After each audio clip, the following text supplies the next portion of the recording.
Monsoon सत्र की कार्रवाई आज से प्रारंभ हो रही है। मैं इस अवसर पर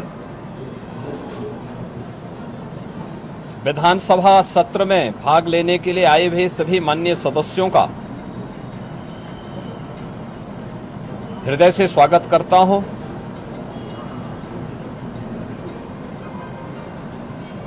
यह सत्र हमारे लिए अत्यंत महत्वपूर्ण सत्र है। वैसे भी विधायिका आम जन की आवाज को शासन प्रशासन तक पहुंचाने का एक महत्वपूर्ण माध्यम होती है।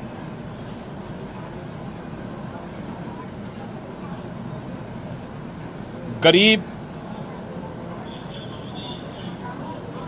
किसान, युवा और महिला, इनसे जुड़े हुए मुद्दों पर चर्चा करने, समीक्षा करने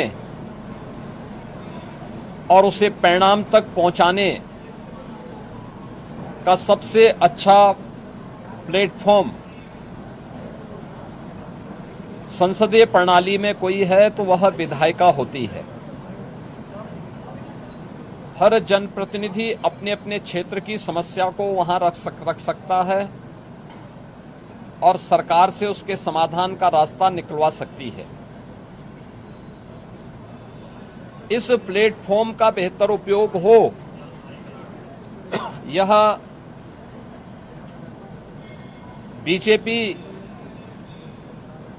के नेतृत्व में चलने वाली एनडीए सरकार की सदैव से प्राथमिकता रही है और डबल इंजन की सरकार इसके लिए पूरी प्रतिबद्धता के साथ कार्य भी कर रही है। पिछले 9 वर्षों में इसी संवाद से जनप्रतिनिधियों के द्वारा उठाए गए मुद्दों की समीक्षा करने के उपरांत बनी हुई योजनाओं के माध्यम से ही हम प्रदेश में कुछ बेहतर करने का प्रयास कर पाए हैं। उत्तर प्रदेश के परसेप्शन को बदलने में, आमूलचूल परिवर्तन करने में हमें सफलता प्राप्त हुई है। उत्तर प्रदेश को देश के बीमारू राज्यों से उभार करके एक रेवेन्यू सरप्लस और इकोनॉमी का ब्रेक थ्रू स्टेट के रूप में प्रस्तुत करने का भी एक अवसर प्राप्त हुआ है।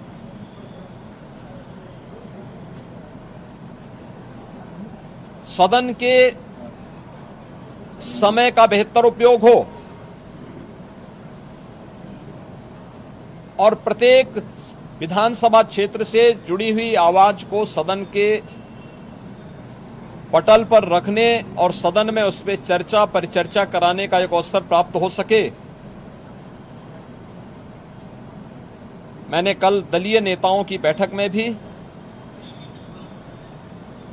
और समय समय पर भी सभी माननीय सदस्यों से इस बारे में आग्रह किया है।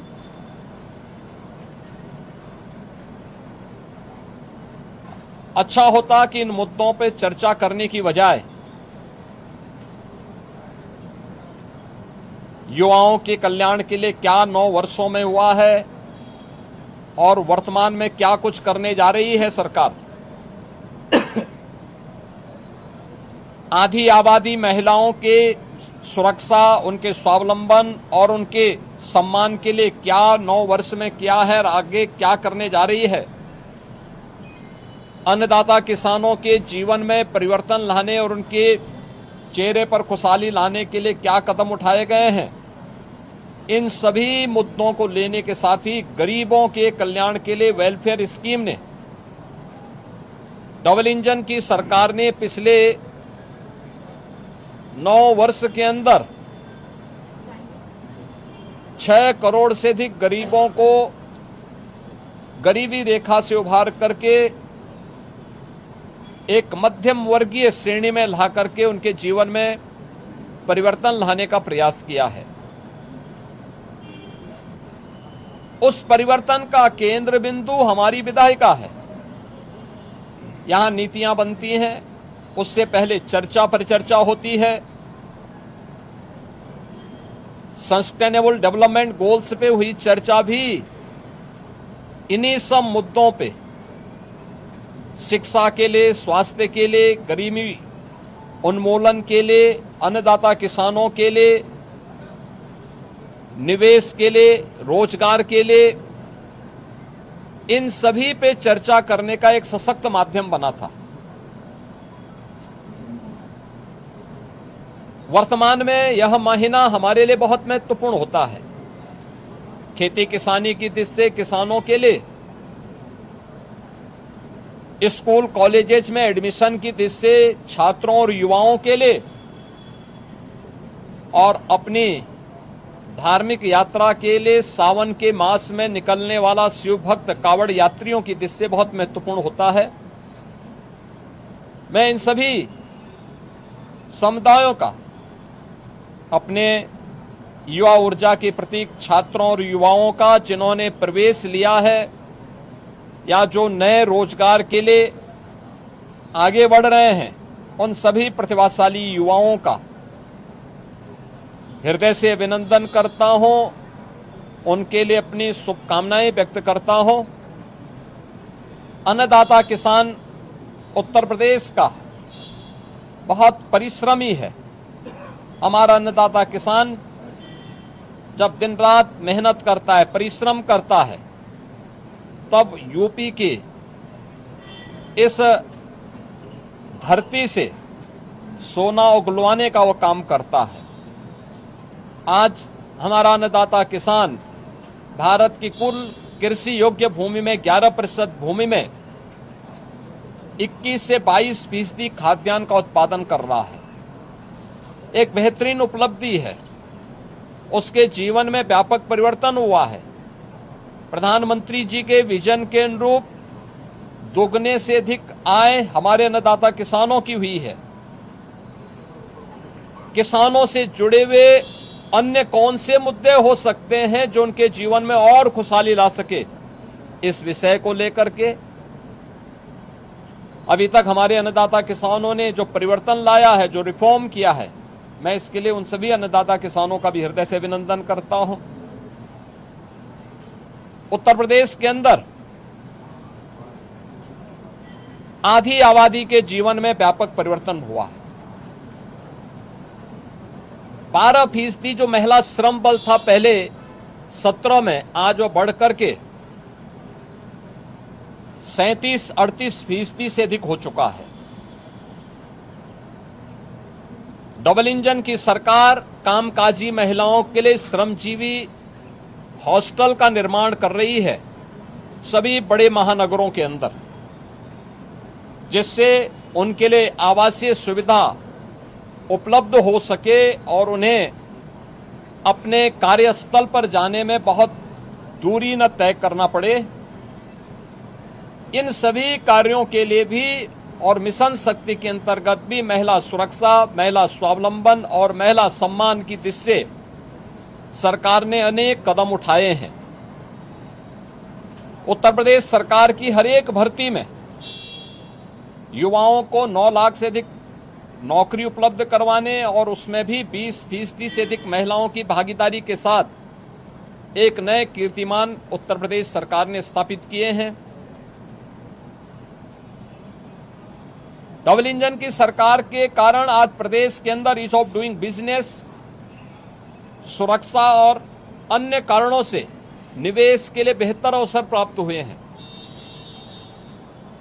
लाखों नौजवानों को अपने ही जनपद में, अपने ही क्षेत्र में आज नौकरी और रोजगार की गारंटी मिली है। परंपरागत उद्यम को प्रोत्साहित करते हुए 1 डिस्ट्रिक्ट 1 प्रोडक्ट और पीएम विश्वकर्मा जैसी स्कीम ने उनके जीवन में व्यापक परिवर्तन करने के साथ ही करोड़ों नौजवानों के लिए रोजगार के नए अवसर उपलब्ध करवाए हैं। जो भी नौजवान इनके माध्यम से प्रदेश की अर्थव्यवस्था को मजबूती प्रदान कर रहा है, उन सब का भी मैं हृदय से अभिनंदन करता हूं, उनको बधाई देता हूं। स्वाभाविक रूप से शिव भक्त पूरे प्रदेश के अंदर, पूरे देश के अंदर हर हर बम बम के उत्साहपूर्ण माहौल में अपनी शिव भक्ति को इस माह में निवेदित कर रहे हैं। आज सोमवार का दिन भी है। अभी से करोड़ों की संख्या में शिव भक्त कावड़ यात्री के रूप में पश्चिमी उत्तर प्रदेश में हरिद्वार के पावन धाम में हर जी की पेड़ी में गंगा जल लेने के लिए प्रस्थान कर चुके हैं। उनके स्वागत के लिए, उनकी सुरक्षा के लिए, उन्हें कहीं कोई दिक्कत न हो, कि परेशानी न हो, इसके लिए प्रशासन ने, स्थानीय प्रशासन ने, स्वयंसेवी संगठनों ने, सामाजिक और व्यापारिक संगठनों ने, धार्मिक संगठनों ने अनेक कार्यक्रम प्रारंभ किए हैं। हमारे माननीय सदस्यगण भी इस कार्यक्रम में भाग लेने के उत्सुक हैं और इसीलिए 7 अगस्त से उन्हें उन कार्यक्रमों में भाग लेने का अवसर प्राप्त होगा। मैं सभी कावड़ यात्रियों का भी हृदय से स्वागत करता हूं, उनके प्रति भी अपनी शुभकामनाएं व्यक्त करता हूं। मित्रों, जिन लोगों के समय में किसानों के हितों पर कुठाराघात हुआ था, जिन्होंने उत्तर प्रदेश के अंदर किसानों को जल नहीं, पानी नहीं दिया, खेत के लिए पानी नहीं दिया, जिन्होंने अन्नदाता किसानों के हक पर बिचौलियों का वर्चस्व स्थापित करवाया, जिन्होंने उत्तर प्रदेश के अन्नदाता किसानों को असुरक्षित करते हुए उनके जीवन में बदहाली लाने का पाप किया था। 2007 से 2017 के बीच में 29 चीनी मिलें बंद हुई थी। 21 चीनी मिलें औने पौने दाम पे बेच दी गई थी। आज उनका दोहरा चरित्र देखे, वे आज किसान की बात कह करके उनके जले पर नमक छिड़कने का काम कर रहे हैं, जबकि प्रधानमंत्री मोदी जी के नेतृत्व में अन्नदाता किसानों के लिए प्रधानमंत्री फसल बीमा योजना, प्रधानमंत्री कृषि सिंचाई की योजना, जिसके माध्यम से 24 लाख हेक्टेयर लैंड में अतिरिक्त सिंचाई की सुविधा हमने यूपी में दी है। ये परिवर्तन देखने को मिला है, ये हुआ है। अन्नदाता किसान आज 1 नहीं, 2 नहीं, 3-3, 4-4 फसल प्रदेश के अंदर लेने का कार्य कर रहा है। पैक हाउसेज के माध्यम से यहाँ से औद्यानिक फसलों का एक्सपोर्ट हो रहा है, विभिन्न देशों में हो रहा है। 3,23,000 करोड़ रुपए से अधिक का गन्ना मूल्य का भुगतान हुआ है और 122 चीनी मिलों में से 105 से अधिक चीनी मिलें ऐसी हैं जो चौथे 5वें दिन गन्ना मूल्य का भुगतान गन्ना किसानों के खाते में कर रही है, जबकि समाजवादी पार्टी के समय में 10 वर्ष का गन्ना मूल्य का बकाया बाकी था और ये लोग किसानों के साथ किसी प्रकार से उनके हितों को संरक्षण देने की बजाय उन्हें आत्महत्या और पलायन करने के लिए मजबूर करते थे। उनके ट्यूबवेल सुरक्षित नहीं थे। आज 16 लाख ट्यूबवेल में फ्री में बिजली उपलब्ध करवाने का काम ये डबल इंजन की सरकार करा रही है। आश्चर्य होता है वे किसानों के मुद्दे की बात कर रहे हैं। देश में पोर्टल की समस्या आई थी, लेकिन आज खाद की उपलब्धता हर एक जगह सुनिश्चित करवाने के लिए विभाग को पूरी शक्ति के साथ कहा गया है और मैं सभी अन्नदाता किसानों के लिए से इस बात के लिए आश्वस्त करता हूं कि डबल इंजन सरकार है, किसान उसकी प्राथमिकता में है, युवा उसकी प्राथमिकता में है। अयोध्या के मुद्दे को वे लोग उठा रहे हैं जिन्होंने राम भक्तों पर गोलियां चलाई थी, जो जय श्री राम बोलने पर लाठी गोली चलाते थे, जिन्होंने श्री राम मंदिर के निर्माण में वकीलों की अपनी फौज न्यायालय में खड़ी करके इस पूरे कार्यक्रम को बाधित करने का प्रयास किया था। और राम मंदिर में चंदा चोरी की बात वे लोग करते हैं जिन लोगों के जेब से एक पैसा भी राम मंदिर निर्माण के लिए नहीं निकला है। इनके दोहरे चरित्र को देश देख रही है, दुनिया देख रही है। मैं आज के इस अवसर पर सभी माननीय जनप्रतिनिधियों से इस बारे में कहूंगा कि वे सदन में एक स्वस्थ चर्चा परिचर्चा को बनाए रखने के लिए कार्य करें। हमारे सभी सरकारी कर्मचारियों ने, आउटसोर्स से जुड़े हुए, संविदा से जुड़े हुए कार्मिकों ने पिछले 9 वर्ष में मेहनत की पराकाष्ठा करते हुए जो मेहनत की है, उनके वेलफेयर के लिए भी सरकार पूरी प्रतिबद्धता के साथ कार्य कर रही है। हमने शिक्षा मित्रों को, अनुदेशकों को, बेसिक, माध्यमिक और उच्च शिक्षा के सभी शिक्षकों को हमने कैशलेस की सुविधा के साथ साथ शिक्षा मित्र और अनुदेशकों के मानदेय को भी बढ़ाया है।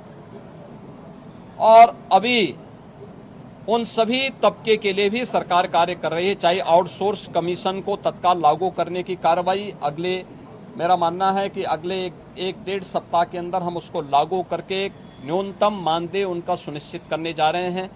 इस सरकार की प्रतिबद्धता का हिस्सा है।